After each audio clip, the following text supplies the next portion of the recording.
So one more nice colour combinations అండి. So fabric వచ్చేసి crush organza వస్తుందన్నమాట. So sari colour చూసారు కదా, మంచి పికాక్ బ్లూ కలర్తో peacock blue come peacock green కాంబినేషన్లో తీసుకున్నారు. సో చాలా బాగుంది. దట్టు మనకి వర్క్ శారీ అండి. శారీ అయితే చూసారు కదా, ఇది వచ్చేసి ఓనీ పార్ట్ ఉంటుంది. సో ఓనీ పార్ట్ అనేది చాలా హైలైట్ చేస్తూ పర్ల్ వర్క్తో హైలైట్ చేశారనమాట.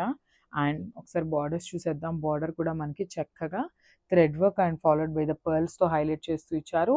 Followed by the scallop work. చూసారు కదా, ఇది వచ్చేసి మనకి ఓనీ పార్ట్ వస్తుంది. ఓనీ పార్ట్ వచ్చేసి మనకి కంప్లీట్గా కూడా బుట్టీస్ తీసుకుంటారు. అండ్ ఫ్రిల్స్ పార్ట్ వచ్చేసి హాఫ్ ఆఫ్ ద శారీ నుండి మాత్రమే వస్తాయి ఫ్రిల్స్. చూడండి, కింద వరకే మనకి బుటీస్ కానీ స్కాలప్ బార్డర్ కానీ ఓన్లీ కింద వరకే ఉంటుందన్నమాట. సో ఇట్లా ఉంటుంది రిమైనింగ్ శారీ అనేది.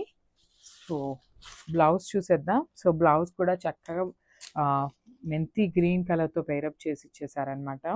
సో చూడండి ఇట్లా ఉంటుంది ఓవరాల్ బ్లౌజ్ అనేది కూడా చక్కగా బుటీస్ ఉంటుంది. హ్యాండ్స్కి బార్డర్ కూడా పేరప్ చేశారనమాట. శారీ కలర్ కాంబినేషన్ చూడండి ఎంత బాగుందో.